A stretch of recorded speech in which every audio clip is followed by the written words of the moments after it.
I think the biggest paradigm shift is when you're starting a business, your unit of operation is things. It's delivering product, it's building product, it's selling something, working deals. When you make the shift to CEO, your unit of operation is fundamentally people. It is how do you maximize the performance of those people in the organization? How do you deliver the best outcome for the whole organization? And so that's a shift from things to people. And it's just very fundamental the way you look at the world as a CEO compared to the way you look at it as a small business owner who's responsible for delivering a service to a customer. Welcome to Grow Think Tank. This is the one and only place where you will get insight from the founders and the CEOs of the fastest growing privately held companies. I am the host. My name is Gene Hammett. I help leaders and their teams navigate the defining moments of their growth. Are you ready to grow? When your company is about 20 employees, you probably have a pretty good handle on the culture and what people are doing and how the company grows. But when you get to more than 20 employees, it starts to get a little bit more difficult. Communication is a little bit less effective. The alignment issues start showing up. Personalities and emotional issues and challenges of leading people all start to come into effect. And what I've seen is if you treat your business as a founder, as you go through these growth phases, you will actually lose out on the opportunities in front of you. What I mean by this is you have to accept a new role. You have to become the CEO. But going from founder to CEO has its own challenges. Some of those are internal, some of those are external. But today we look at what those challenges are going from founder to CEO. We have Joel Trammell. He is the author of the CEO Tightrope. We don't have a lot of authors on here now, but I thought it would be a really good conversation to talk about going from founder to CEO with Joel. He looks at some of the internal issues that get in the way and the paradigm shifts that must happen for you to really accept this new role as CEO. We also look at some of the things that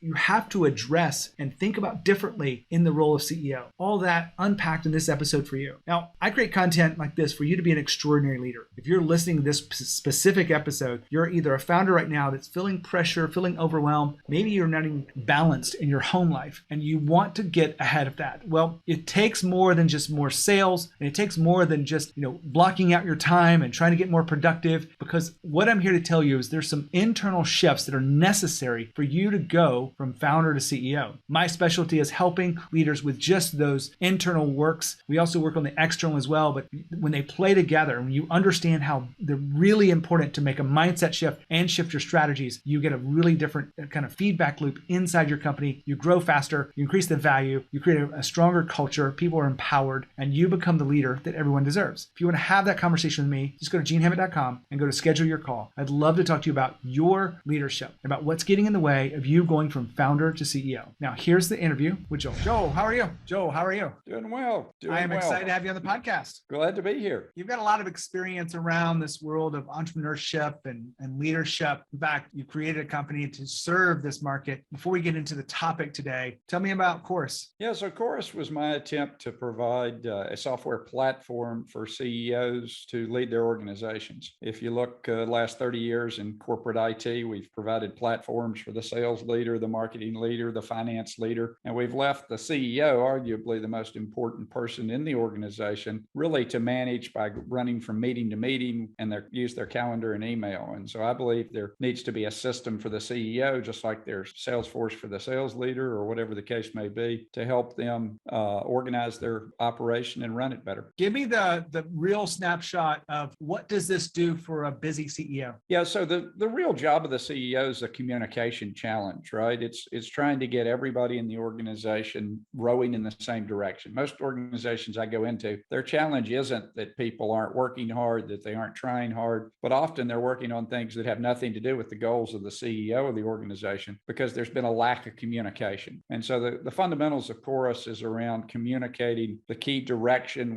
where does the leader want to take the organization, and breaking that down as you move down the organization so that everyone in the organization can see how what they're doing and what they're contributing to on a daily basis moves the organization to some higher level goals. Love the fact that you have this out there for it. I'd never heard of the software platform, haven't used it, but I wanted to give you a chance to give us your background. We're going to switch degrees here, switch topics to this concept of going from founder to CEO. Why do you think that's such a difficult difficult challenge to overcome? Yeah, so it's all about scale. When you start a business, it's generally because you know how to do something better than most people, and you get rewarded for that.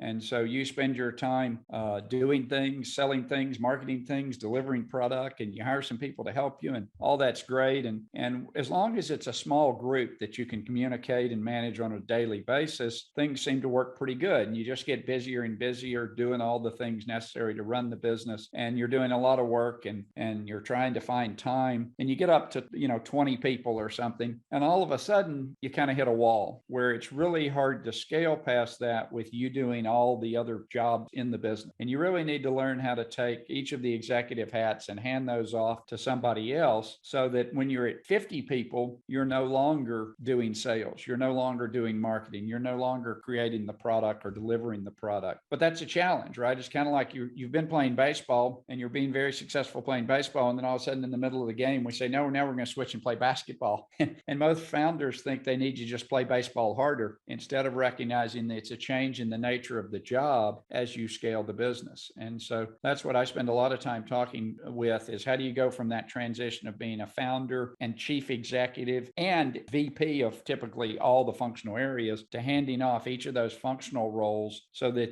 at the end, when you're at 50 or 100 employees, you're just the CEO doing the full-time CEO job. Hold on. Joel was just talking about the people and the challenges inside there. When you move to being the CEO of the company, no longer do you just focus on sales or product improvements or even customer service. You've got to focus on developing the people around you. Now, developing the people is a big word that a lot of people throw out, but I want to go a little bit deeper than that. In order to develop the people, you've got to make sure you're attracting the right people. That's key. You want to make sure you also understand how they're developing and growing, created that career path for them. You want to make sure the culture is aligned so that they can play at their highest level. And you want to make sure that you retain these people, because if you can't retain the people you're developing, then you will lose out in the long run. All of this to be said is there's a lot of skills that go into you being the CEO that your team deserves. If you want to get clarity about what those skills are, what mindset shifts are necessary, that's my specialty. I'd love to help you. Just check it out, genehammett.com, and schedule your call. Back to Joel. What is the mindset shift that people have to understand and make to make that journey? Yeah, I think the biggest paradigm shift is when you're starting a business, your unit of operation is things.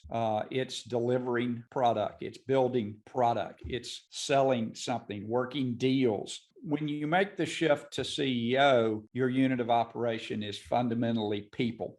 It is, how do you maximize the performance of those people in the organization? How do you deliver the best outcome for the whole organization? And so that's a shift from things to people. And it's just very fundamental, the way you look at the world as a CEO compared to the way you look at it as a small business owner who's responsible for delivering a service to a customer. I think you said that really well there, because a lot of people don't think about that it really gets different once you hire people. But the joke in our world is running a business is pretty easy, but dealing with people is the hard part. When you found working with people making that transition, what do they have to understand to be able to work with people and let go of the things that you were talking about? Yeah, I think the first thing is they have to, look internally and figure out, is that a transition they really want to make? There are many people that are great at founding businesses and getting them up and going. And that's what they want to do. They want to either do part of the product or the sales or the marketing or whatever. And that's great. There's nothing wrong with that. You just need to recognize if you want to continue to work in those areas, then you're probably not the person long-term that needs to be in the CEO chair. It's just a different position. So that's the first question I always ask founders. Do you want to spend your day thinking about optimizing the performance of the people under you? Or do you want to spend your day thinking about the product or selling the product or marketing the product or whatever the case may be? And you need to kind of make that fundamental decision. Once you've made that decision, I think, a lot of the stuff is fairly easy to master. The problem is there just hasn't been a lot of material presented around what the role of the CEO is. I mean, I wrote a book back in 2014 called The CEO Tightrope, and I claim I've got the best system in the world for being CEO because it's the only one I've been able to find that kind of thinks about the CEO role from a systematic perspective. What do you need to do to make this transition, and what do you need to think about? And there are just certain things that only the CEO can do and has to be responsible for in an organization. I think we have a lot of alignment in the way we think about this.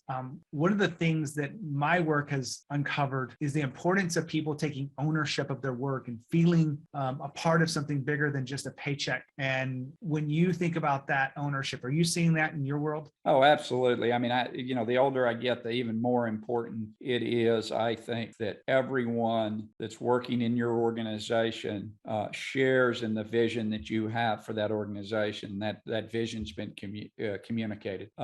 These days, finding a job is not difficult. So you're not going to keep good people if the only reason they're showing up is to get a paycheck. They have to believe in the mission and how you're changing the world, making the world a better place. And there can be a million different ways. I mean, you look at an organization like Chick-fil-A, they've convinced 17-year-olds that serving me a hot chicken sandwich consistently and doing it very well is a way to make a difference in the world. And if Chick-fil-A can teach 17-year-old kids that serving a hot chicken sandwich makes a difference, you can, in your business, find how you're making a positive difference in the world as well. And they do it with a smile too, right? Absolutely. They do it with a smile. They're eager. They appear to actually be glad that I'm there. It's amazing. And the consistency across the country is unbelievable. Joel just talked about believing in the mission. Now, I know how important this is, but you may be thinking, we got more important things to work on. We got projects, we got partners, we have customers and sales. But when you have a mission, it has a chance to align people together. As your company grows and as you become the CEO of this, you want to make sure that mission is front and center, that people understand why you're doing what you're doing. It can't be just to make money. It can't be just for profits and dollars and cents. It has to be for something bigger than that. Our mission here is to change the world through extraordinary leadership. Now, that's pretty grandiose, because how am I going to change the world? Well, I know that my clients have 20 to 50 or 100 or 500 employees. And every time I make them a better leader, they are changing the world across that for many families. And I feel incredibly purposeful in the work that I do. You can do the same thing when you have a mission for your company. I'm just highlighting it for you because it is something that a lot of people forget the power of, especially when you want to retain the talent for the long haul across your business. Now back to Joel. That's the power of culture, which is something we haven't really talked about here. I do think that a lot of CEOs should be paying more attention to culture as they become and accept that CEO role. What do you think is getting in the way of them not paying enough attention to culture? Yeah, I think people are fooled when they start a business. And again, you got 10 people or something and everybody's in the same office and you're interacting every day. The culture is the culture of the founder. The values are the values of the founder, and people are observing that. Just like in my family with my 3 kids, I don't have to go give long speeches about what I value because I can only confuse them. They are observing me all day, every day. And if I say anything that's contrary to what their observations are, what are they going to believe? They're going to believe the observations, not the words, right? And so founders don't have to spend a lot of time in the early days talking about culture because everybody's observing the culture. They're observing your value. They're observing how you act. But then you get 20, 30, 40, 50 people, and suddenly most people aren't interacting with you on a regular basis. They're not seeing you. They're not seeing your actions. And that's when you've got to start talking about and instilling a culture across the organization, training new people as they come in. Here's what we value. Here's the culture we want to set in the organization. Otherwise, you wake up one day and you have all these different cultures that have developed around little fiefdoms around your organization instead of one coherent, productive culture. I don't know what kind of models you use to help us understand the inflection points of companies as they grow and going from founder to CEO.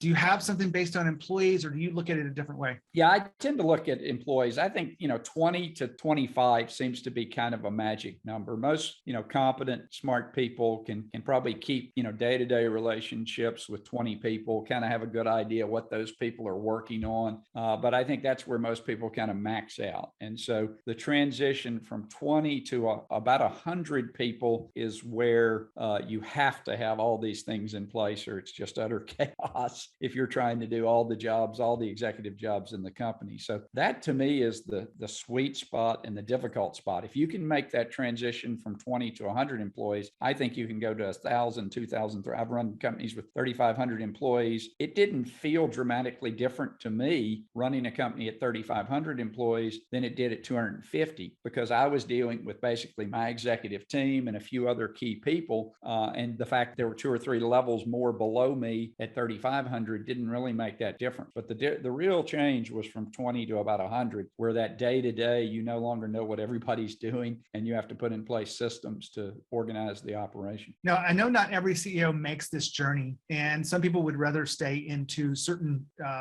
parts of the business. For example, sales is a very popular place, or product development for technology people. But when you look at, for the most people, I've said this to a lot of leaders before, if you have weaknesses as a leader, it really does show more than it does in other parts of the company. Because when you don't listen, when you don't communicate well, when you have any weaknesses in that skill set, it takes away from you being able to lead and align people to the goal. What is your thoughts on that? Because it could be completely different from mine. No, I absolutely agree that the CEO is just a unique position, and you can be VP of sales and maybe you have some crazy hobby or some crazy beliefs, and people are like, oh, that's just Joe, but boy, he can sell, but as CEO, they're going to pay very close attention. I remember, and I can't remember her name, but a female lady who took over a large corporation remarked after a month, she noticed that all the other females in the office were wearing the same scarf she was, same brand of scarf that she was, and she was shocked by that. I tell people I used to be addicted to Diet Dr. Pepper, and before I'd give a speech, I'd found out that on the podium there was sitting a Diet Dr. Pepper, and I don't even know who put that up there. I never even asked them to do it, but people pay attention. The CEO is a unique role, and so just like you're kind of mother and father of the family, of the community, and so people pay very close attention. And if you have any bad traits, those traits are going to be exposed, and it's going to cause difficulty in being credibility. It's going to cause difficulty in being able to lead the organization. And so CEOs have to be very cognizant that any of their own personal demons they have, that they try to deal with those before trying to lead the organization. It's interesting that you talk about the personal demons, because I think we as successful leaders and entrepreneurial, we can kind of overcome some of that. But when we actually start leading people, those demons tend to follow us around. And if we have gotten our way by being a little bit more direct instead of empathetic, it shows inside of our leadership abilities. I really appreciate you putting a spotlight on that for a second. Joel, you've been, I've been hitting you with a bunch of questions and whatnot, but what have I missed in this journey from founder to CEO? Is there something that you feel like needs to be talked about? Well, the big thing that I talk about with people that I think is not kind of well understood is what tools do you really have in this job? People say you can fire people. Well, great. Okay. But you can only fire people once, and that doesn't really solve most problems, right? But most people think when you're as CEO, people who haven't been in the role or haven't been close to the role think, oh, well, you get to make all the decisions. You get to tell people what to do. And I call that the management role. And there's certainly making decisions is an important part of the CEO role. But I think what many leaders miss is there are other parts of the CEO role. Instead of just telling people what to do, you can also lead people, which is your ability to influence people to do what you want them to do without dictating. And, this ability, you really have to establish credibility, competence, and caring with the people. But if they're convinced you're credible, that you tell the truth, that you're honest, transparent, that you're good at what you do, and that you care deeply about their success, people want to follow. And so you can accomplish a lot through leadership. And then the third tool I talk about extensively that I don't think people employ near enough is coaching. Everybody needs coaching. I mean, Tom Brady's the best quarterback in the history of the NFL. He's still got a coach. What is the purpose of that coach? Well, the purpose of that coach is to provide accountability, but people don't understand that word accountability. Accountability to me means objective reality. You're the person who's standing beside them and saying, hey, this is the way the world really is. Because all of us, when something happens, we want to blame other people. We want to say it wasn't our fault. And the role of the coach is to provide that objective reality. So I work with leaders and say, okay, yes, you get to make a bunch of decisions, and those decisions are really important. What strategy you set, who you hire, how much you pay them, all these things are very important, certainly. But don't forget that leadership and coaching are the other tools you can use. And you want to use leadership as much as possible and rule making as little as possible. Doesn't mean you don't make decisions, but you want everybody, you want every decision to appear to be consensus, even if it's not. And you want to be able to coach people to get their best performance. So I think the key is understanding you have 3 tools in your box instead of maybe 1 tool that you just hammer over and over again. Very well said, Joel. I really appreciate your time here, sharing your wisdom and your experience with us on the podcast. Glad to be with you, Gene. I want to wrap up here because I really love this interview because it talks about some of the things I work in my own practice as a coach to founders of fast growth companies. We look at the internal aspects, the things that are getting in the way. Sometimes it's confidence and being decisive. Sometimes it's just a new skill set that has to be addressed inside your journey from founder to CEO. If you want to be exactly tuned in to what's next in your own journey, whether it's the role you have to play, the how you spend your time, or the next project that adds the most value to your company, I want to help you figure that out. I can help you see the blind spots. All this inside of a conversation with me will be the clarity tool you need to move forward with confidence and be the leader that your team deserves. All this to say, all you have to do is go to genehammett.com, go to schedule your call. It's absolutely free. I promise not to sell you. I will serve you as best I can inside that one conversation to help you get more clear about who you are and where you're going. Just go to genehammett.com and schedule your call. When you think of growth and you think of leadership, think of Growth Think Tank. As always, lead with courage. We'll see you next time.